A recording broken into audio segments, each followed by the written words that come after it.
বিদায় জানানোর সময় আমরা আল্লাহ হাফেজ বলে থাকি, এটা কি কুসংস্কার? এক্ষেত্রে বিদায় জানাতে কি বলা যেতে পারে? সাউ সেজদার নিয়ম কি? নামাজের কোন সময় আদায় করতে হবে? জন্ম মাসে বিবাহ করা যাবে না, এ কথা কি সঠিক? দাড়ি না উঠে থাকলে দাড়ি গজানোর জন্য কি শেভ করা যাবে? আমার বয়স 23, আমার বিয়ের জন্য সম্বন্ধ আসে, সব ঠিক হয় কিন্তু বিয়ে ভেঙে যায়, আমার জন্য দোয়া করবেন এবং কোনো আমল থাকলে বলবেন। অসুস্থতার জন্য বাসায় কাজের বুয়া দিয়ে টয়লেট পরিষ্কার করালে কি কোনো গুনাহ হবে? তাশাহুদের সময় আঙ্গুল না নাড়ালে কি গুনাহ হবে? আমাদের এলাকায় অনেকে বলে মাগরিবের আজানের সময় কিছু খাওয়া ঠিক না, এটা ইসলামের দৃষ্টিতে কতটা সঠিক? শীতের সময় লেপ বা কম্বলের নিচে বিবস্ত্র হয়ে গেলে কি ওযু ভেঙে যাবে? জন্ম নিয়ন্ত্রণের বিধান কি? কন্যা সন্তান লাভের জন্য কি বিশেষ আমল আছে কোনো? সময়টা মুসলমান ভাই ও বোনেরা, আজকে আপনাদের জন্য একটা ইসলামিক প্রশ্ন নিয়ে আসলাম। আজকের ইসলামিক প্রশ্নটি খুবই গুরুত্বপূর্ণ ইসলামিক প্রশ্ন। আজকের ইসলামিক প্রশ্নটি না জানলে, না দেখলে অবশ্যই আপনারা ইতিমধ্যে অনেক ভুল করে ফেলবেন জীবন চলার প্রতি। আজকের ইসলামিক প্রশ্নটি খুবই গুরুত্ব ইসলামিক প্রশ্ন। আজকের ইসলামিক প্রশ্নটি হলো, বিদায় জানানোর সময় আল্লাহ হাফেজ বললে কি গুনাহ হবে? এবং নামাজে ভুল হলে, কোনো ধরনের ভুল হলে সাহু সাজদা দিতে হয়। সাহু সাজদা দেওয়ার সঠিক নিয়ম জানতে পারবেন। এবং আরেকটি হলো যে মাগরিবের নামাজের সময় কিছু খাওয়া যাবে কিনা, এইগুলো ইসলামিক প্রশ্ন। তাই দেরি না করে আসুন ইসলামিক প্রশ্নের উত্তরগুলা, আরো ইসলামিক প্রশ্ন রয়েছে, সেই ইসলামিক প্রশ্নগুলা সকল ইসলামিক প্রশ্নগুলা উত্তরগুলা আসুন শায়েখ আহমদুল্লাহর কাছ থেকে জেনে নিন। চলুন আমরা তাহলে প্রশ্ন উত্তরে প্রবেশ করি। অ্যাঞ্জেলিনা এআইডি থেকে আপনি লিখেছেন, জন্ম মাসে বিবাহ করা যাবে না, এ কথা কি সঠিক? দেখুন, জন্ম মাসের সাথে বিবাহের কোনো সম্পর্ক নাই। যে মাসে জন্ম হয়েছে ওই মাসে বিয়ে হতে পারে, যে তারিখে জন্ম হয়েছে ওই তারিখে বিয়ে হতে পারে, এগুলো কুসংস্কারাচ্ছন্ন কথা যে ওই মাসে বিয়ে করা যাবে না। নুজহাত হাসান আপনি লিখেছেন, সাউ সেজদার নিয়ম কি? নামাজের কোন সময় আদায় করতে হবে? সাউ সেজদার নিয়ম হলো যে আমরা সালাতে যদি কোনো প্রকার ওয়াজিব তরক করি তাহলে নামাজ শেষে 2টা সেজদা দিতে হবে, দিয়ে আমাদের নামাজ শেষ করতে হবে এবং এটি শেষ করতে হবে, এটি আদায় করতে হবে নামাজের একেবারে শেষ মুহূর্তে এসে।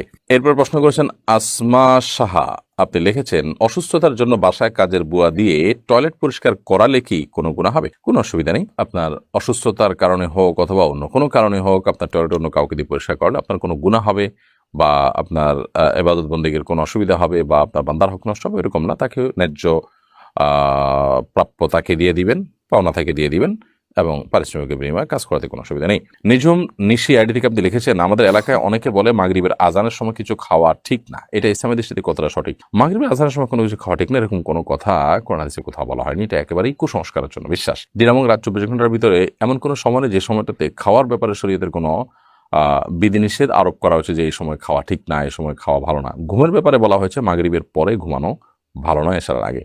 নবী সাল্লাল্লাহু আলাইহি ওয়াসাল্লাম এই সময়ের ঘুমটাকে অপছন্দ করতেন। এটি এশার নামাজকে রিস্কের মধ্যে ফেলে দিতে পারে, সেটি ভিন্ন বিষয়। বাট এর বাইরে আপনার মাগরিবের সময় খানা খাওয়া নিষেধ, পান করা নিষেধ, এরকম কোনো কথা কোনো দেশে বলা হয়নি। এমনি ফজলুমি আপনি লিখেছেন, শীতের সময় লেপ বা কম্বলের নিচে বিবস্ত্র হয়ে গেলে কি ওযু ভেঙে যাবে? না, এর কারণে ওযু ভাঙা যাবে না। এমনকি সাধারণ লেপ বা কম্বল ছাড়াও যদি কেউ বিবস্ত্র হয়ে যায় ওযু ভাঙবে না। ওযু ভাঙার সাথে বিবস্ত্র হওয়ার সম্পর্ক নেই, তবে হ্যাঁ, প্রয়োজন ছাড়া অন্য কারোর সামনে বিবস্ত্র হয়ে যাওয়া তো অনুচিত। আর লেপ বা কম্বলের নিচে তো কারো সামনে হচ্ছে না, বিধায় সেখানে গুনাহের বিষয় নাই। এমডি শাহিনুর রহমান রাকিব আপনি লিখেছেন, তাশাহুদের সময় আঙ্গুল না নাড়ালে কি গুনাহ হবে? তাশাহুদের সময় আঙ্গুল না নাড়ালে গুনাহ হবে না। তাশাহুদের সময় আঙ্গুল নাড়াতে যে আমরা বাধ্য বা আঙ্গুল নাড়ানোর জন্য আমরা যে আমাদের উপরে ফরজ করা হয়েছে, ব্যাপারটা সেরকম না, বরং এটি সুন্নাহ একটি কাজ, করলে সওয়াব হবে, না করলে গুনাহ নেই। আমরা যখন তাশাহুদের জন্য বলবো, তাশাহুদ শুরু করবো, আঙ্গুল দিয়ে আমরা ইশারা করবো। আমরা যখন আল্লাহ তাআলা সাক্ষ্য দেই, তাশাহুদের মধ্যে মূলত সাক্ষ্যটাই মূল। আশহাদু আল্লা ইলাহা ইল্লাল্লাহ ওয়া আশহাদু আন্না মুহাম্মাদুর রাসূলুল্লাহ, আমি সাক্ষ্য দিচ্ছি আল্লাহ ছাড়া সত্যিকার কোনো মাবুদ নেই, মুহাম্মদ সাল্লাল্লাহু আলাইহি ওয়াসাল্লাম আল্লাহ তাআলার রাসূল। এই কথাগুলো মুখে যখন আমি বলি তখন আঙ্গুল তুলেও আমি সেই মুখের কথার সাথে মিল রেখে আমি সাক্ষ্য দিয়ে থাকি।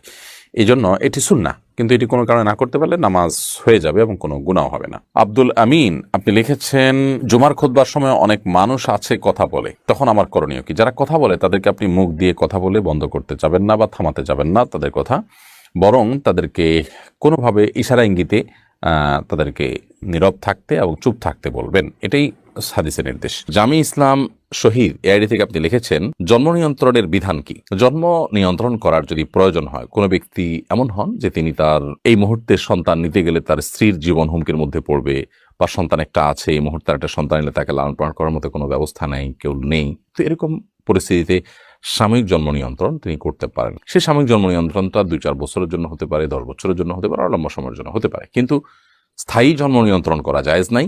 আর দ্বিতীয়ত, কি খাওয়াবো, উপার্জন কম, বেতন কম, চাকরি নাই, এই মুহূর্তে সন্তান হলে বিপদে পড়বো, এরকম চিন্তা থেকে জন্ম নিয়ন্ত্রণ করলে সেটাও জায়েজ নেই। কারণ প্রত্যেকটা প্রাণীর রিজিকের দায়িত্ব আল্লাহ তাআলা নিয়েছেন। রিজিকের চিন্তায়, ছোট চিন্তায়, নিচু চিন্তায় জন্ম নিয়ন্ত্রণ করবার সুযোগ ইসলাম শরীয়তের দৃষ্টিকোণ থেকে নেই। সুমাইয়া হোসেন সুমা আপনি লিখেছেন, কন্যা সন্তান লাভের জন্য কি বিশেষ আমল আছে কোনো? কন্যা সন্তান লাভের জন্য বিশেষ কোনো আমল নেই। আল্লাহ তাআলার কাছে চাইবেন যে আল্লাহ তাআলা আপনি আমাকে নেক সন্তান দান করুন, আমি আপনার কাছে নেক সন্তান চাই, একজন নেক কন্যা সন্তান চাই, এরকম আল্লাহর কাছে চাওয়া যেতে পারে। এমনি কবির আশফাক আপনি লিখেছেন, দাড়ি না উঠে থাকলে দাড়ি গজানোর জন্য কি শেভ করা যাবে? দাড়ি না উঠে থাকলে সবর করবেন, দাড়ি না উঠলে তো আপনার গুনাহ হবে না, কিন্তু শেভ করতে যাবেন না।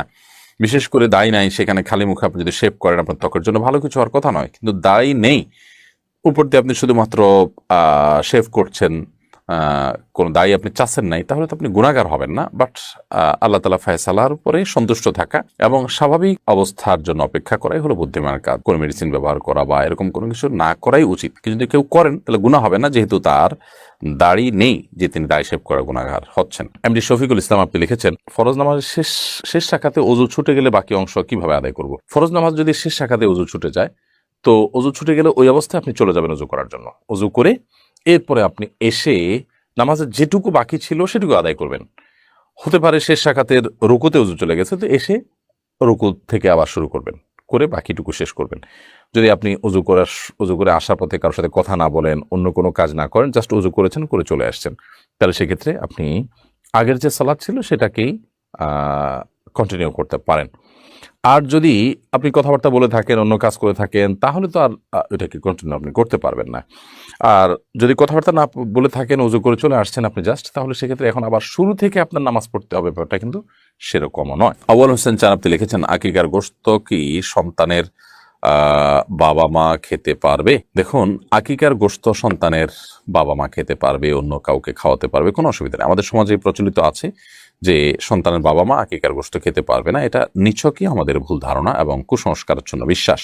কোরআন হাদিস এরকম কোনো কথা বলা হয়নি যে সন্তান এর বাবা মা সন্তানের আকিকার গোশত খেতে পারবে না, বরং তারা সন্তান জন্ম দিয়েছেন, তারা তো আরো বেশি করে সেই গোশত খাবেন, কারণ আল্লাহ তাআলার পক্ষ থেকে এটি নিয়ামত, তাদের জন্য খেতে পারবেন তারা, কোনো অসুবিধা নেই। নওশিন আক্তার শ্রাবণী লিখেছেন, আমার বয়স 23, আমার বিয়ের জন্য সম্বন্ধ আসে, সব ঠিক হয় কিন্তু বিয়ে ভেঙে যায়, আমার জন্য দোয়া করবেন এবং কোনো আমল থাকলে বলবেন। আল্লাহ তাআলা আপনার প্রতি রহম করুন। আপনি সোশ্যাল মিডিয়াতে, ফেসবুক ইত্যাদিতে রুকিয়ার বিভিন্ন গ্রুপ আছে, রুকিয়া এবং রাকিদের যে গ্রুপগুলো আছে সেগুলোতে আপনি জয়েন হতে পারেন। সেগুলোতে অনেক আমল আছে, বিশেষ করে আপনার এখানে রুকিয়া রিলেটেড সমস্যা কিনা সেটি সে সমস্ত গ্রুপে অ্যাসেসমেন্টের মাধ্যমে আপনি হয়তো আন্দাজ করতে পারবেন, জানতে পারবেন। যদি সেরকম কোনো সমস্যা থাকে তাহলে সেদিক থেকে আপনার ট্রিটমেন্ট করা উচিত। যদি সেরকম কোনো সমস্যা না থাকে তাহলে সেক্ষেত্রে স্বাভাবিক প্রচেষ্টা আপনি বাড়াতে থাকবেন। দোয়া কবুলের সময়গুলো তাহাজ্জুদ, 5 ওয়াক্ত সালাতের পর, জুমাতুল আসরের পর খাসভাবে দোয়া করবেন এবং আল্লাহ ফয়সালাকে মেনে নেওয়ার মানসিকতা রাখবেন, সবর করবেন। সবরে ইনশাআল্লাহ বিদিনিল্লাহ মেওয়া ফলবে, আজকে হোক আর 2 দিন পরে। মাসুদা আক্তার আপনি লিখেছেন, নিজের বাবা এবং নিজের আপন ছোট ভাইয়ের সামনে কি নামাজ পড়া যাবে? কোনো অসুবিধা নেই। একজন মা তার মাহরাম পুরুষদের সামনে নামাজ পড়তে কোনো সমস্যা নেই। তার ছেলের সামনে, তার ভাইয়ের সামনে, তার বাবার সামনে, স্বামীর সামনে নামাজ পড়তে পারেন। আপনি নামাজের সময় সতর ঢাকবেন, মুখমণ্ডল, 2 হাতের কবজি ছাড়া আপনার পুরো শরীরকে আপনি ঢেকে ফেলবেন এবং আবৃত রেখে আপনি সালাত আদায় করবেন। সেক্ষেত্রে আপনার গায়ে আপনার মাহরাম পুরুষদের মধ্যে থেকে কেউ আপনার সামনে আশপাশে চলাফেরা করছে বা দেখছে, এতে কোনো সমস্যা নেই। মহিলার নামাজটা গোপনে গোপনে পড়বে, কোনো পুরুষ দেখতে পারবে না, এরকম কোনো বাধ্যবাধকতা কিন্তু নেই। মূল বিষয়টা হলো আপনি সতর ঢাকছেন কিনা। হ্যাঁ, যদি গায়রে মাহরাম পুরুষ থাকে তাহলে সেক্ষেত্রে আপনার মুখমণ্ডল তিনি যেন দেখতে না পান সেই চেষ্টা আপনি করবেন। স্বাভাবিকভাবে মুখমণ্ডল ঢাকবেন না, কিন্তু গায়রে মাহরাম পুরুষ দেখতে পারে, রাস্তার পাশে নামাজ পড়ছেন, অন্য কোনো উপায় নেই, এরকম পুরো পরিস্থিতিতে আছেন, তাহলে সেক্ষেত্রে আপনি গায়রে মাহরাম পুরুষ আপনাকে দেখে ফেলবে, সেরকম আশঙ্কা হলে আপনি ওড়না টেনে দিবেন।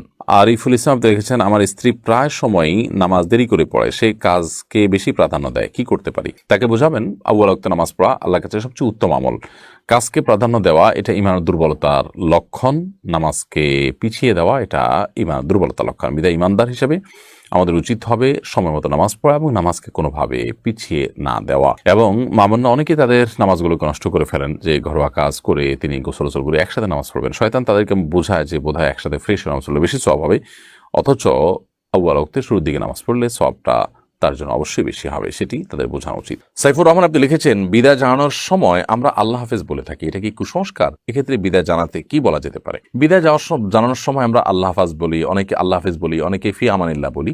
আল্লাহ হাফেজ মানে আল্লাহ সংরক্ষণকারী, ফি আমানিল্লাহ মানে আল্লাহর নিরাপত্তা তুমি আছো, কোনো অসুবিধা নেই এগুলো বলাতে। তবে সুন্নাহ না এগুলো বলা, এগুলো বলা যায়, জাস্ট এটুকু। এগুলোকে সুন্নাহ মনে করা ভুল। সুন্নাহ হলো কাউকে বিদায়ের সময় আস্তাউদিআল্লাহ বলা। সংক্ষেপে যদি বলতে চান তাহলে শুধু আস্তাউদিআল্লাহ, অর্থাৎ তোমাকে আল্লাহ তাআলার হেফাজতে আমি অর্পণ করলাম। আবার আপনি যদি এটাকে পুরো দোয়াটা পড়তে চান তাহলে আস্তাউদিআল্লাহ দীনাকুম ওয়া আমানাতাকুম ওয়া খাওয়াতিম আমালিকুম, অর্থাৎ তোমার দিন এবং তোমার ঈমানকে আমি আল্লাহর উপরে অর্পণ করলাম। তুমি সফরে বের হচ্ছ বা বিদায় নিচ্ছ, চলে যাচ্ছ, আল্লাহ যেন তোমাকে তোমার ঈমান, তোমার দিনকে হেফাজত করে এবং তোমার শেষ পরিণতি যেন ভালো হয়। ঈমানদার সবসময় আখিরাত রিলেটেড বিষয়গুলোকে নিয়ে ভাববে, কারণ সেটাই তার জীবনের আসল পাঠ। বিধায় সেই জায়গা থেকে আপনি ওই পুরো দোয়াটা পড়বেন, আস্তাউদিআল্লাহ দীনাকুম ওয়া আমানাতাকুম, তোমার দিন এবং তোমার আমানতকে আল্লাহ তাআলা হেফাজত করুক, ওয়া খাওয়াতিম আমালিকুম, এবং তোমার আমলকে আল্লাহ তাআলা বা তোমাদের আমলকে আল্লাহ তাআলা হেফাজত করুক। আর যদি পুরো দোয়া মুখস্থ না থাকে শুধু আস্তাউদিআল্লাহ বললেন। বাকি ফি আমানিল্লাহ বা আল্লাহ হাফেজ, এটাতে ওই দোয়ার মর্ম আসে, আল্লাহ হেফাজত করুক, আল্লাহ নিরাপত্তায় তোমাকে দিলাম, ওই দোয়ারই মর্মটা চলে আসে। সময়ত মুসলমান ভাই ও বোনেরা, আপনার আশা করি ফুল ভিডিও দেখলেন এবং ইসলামিক প্রশ্নের উত্তরগুলো কি দিয়েছে শেখ আহমদুল্লাহ আপনি দেখতেই পেরেছেন। ধন্যবাদ। এরকম নতুন নতুন ইসলামিক প্রশ্ন পেতে ও প্রশ্নের উত্তর পেতে অবশ্যই চ্যানেল সাবস্ক্রাইব করে পাশে থাকা বেল বাটনটি অন করে রাখবেন, যেন ইসলামিক প্রশ্ন সবার আগে পেতে পারেন। দেখা হচ্ছে পরবর্তী নতুন ভিডিওতে। সে পর্যন্ত ভালো থাকেন, সুস্থ থাকেন, সেই কামনা করে বিদায় নিলাম। আসসালামু আলাইকুম ওয়া রাহমাতুল্লাহ।